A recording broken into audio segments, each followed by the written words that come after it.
माँ शायद दुनिया का इकलौता रिश्ता जो बिना किसी शर्तों के अपने बच्चों के लिए जीता है। लेकिन अगर वही बेटी अपनी माँ की मौत की साजिश रच दे सिर्फ सरकारी नौकरी और संपत्ति पाने के लिए, तो क्या इंसानियत की कोई सीमा बचती है?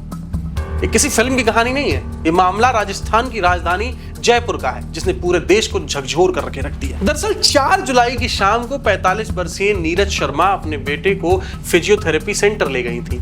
इलाज के बाद जब वो घर लौट रही थी, तभी पीछे से तेज रफ्तार स्कॉर्पियो ने उन्हें इतनी जोरदार टक्कर मारी कि उनकी मौके पर ही मौत हो गई। शुरुआत में सबको लगा कि ये एक दर्दनाक सड़क हादसा है, लेकिन जैसे जैसे पुलिस जांच आगे बढ़ी, वैसे वैसे इस मामले की परतें खुलती चली गई। सीसीटीवी फुटेज सामने आए और उसी फुटेज ने इस पूरी कहानी को बदल के रख दिया। पुलिस के मुताबिक महिला सड़क के बिल्कुल किनारे पर चल रही थी, सड़क भी खाली थी, फिर भी स्कॉर्पियो सीधा उनके पीछे पहुंची और पूरी रफ्तार से टक्कर मार दी। यहीं से पुलिस को शक हुआ कि यह हादसा नहीं बल्कि पहले से बनाई गई योजना का हिस्सा था। जांच आगे बढ़ी और जो नाम सामने आया उसने हर किसी को हैरान कर दिया। पुलिस की माने तो इस पूरी साजिश की मास्टरमाइंड कोई और नहीं बल्कि नीरज शर्मा की 23 साल की बेटी आयुषी थी। आयुषी के साथ उसके ताऊ, चचेरे भाई समेत कुल 7 लोगों को गिरफ्तार किया गया है, जबकि एक आरोपी अभी भी फरार बताया जा रहा है। अब सवाल यहाँ पर यह है कि आखिर एक बेटी अपनी ही माँ की जान क्यों लेगी? पुलिस की माने तो इसकी शुरुआत लगभग 1 साल पहले हुई थी। अपराधी के पिता विजय वशिष्ठ, जो राजस्थान हाई कोर्ट में एलडीसी थे, उनकी मृत्यु के बाद परिसर के सामने अनुकंपा नियुक्ति का सवाल आया। अब आयुषी चाहती थी कि वो पिता की जगह सरकारी नौकरी उसे मिल जाए, लेकिन परिवार की जिम्मेदारियों को देखते हुए नीरज शर्मा ने खुद वो नौकरी ज्वाइन कर ली। यहीं से माँ और बेटी के बीच तनाव बढ़ना शुरू हो गया। इसके साथ ही परिवार में संपत्ति को लेकर भी विवाद चल रहा था। पुलिस का कहना है कि सरकारी नौकरी और करोड़ों की जमीन हासिल करने के लालच ने पूरे अपराध को जन्म दिया है।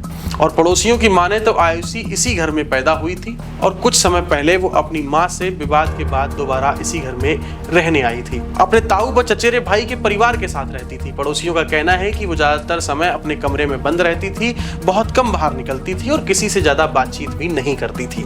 जांच में यह भी सामने आया है कि हत्या से पहले कई दिनों तक नीरज शर्मा की हर गतिविधि पर नजर रखी गई। पहले एक दूसरी गाड़ी किराए पर लेकर उनकी रेकी की गई और फिर बाद में पहली कोशिश जब सफल नहीं हुई तो करीब 1 महीने तक फिर से उनकी दिनचर्या पर नजर रखी गई और आखिरकार 4 जुलाई को मौका मिलते ही स्कॉर्पियो से टक्कर मारकर उनकी हत्या कर दी गई।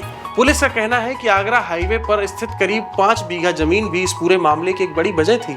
जांच अधिकारियों के अनुसार आरोपियों की नजर उस जमीन पर भी थी। उसी लालच ने इस साजिश को और मजबूत कर दिया।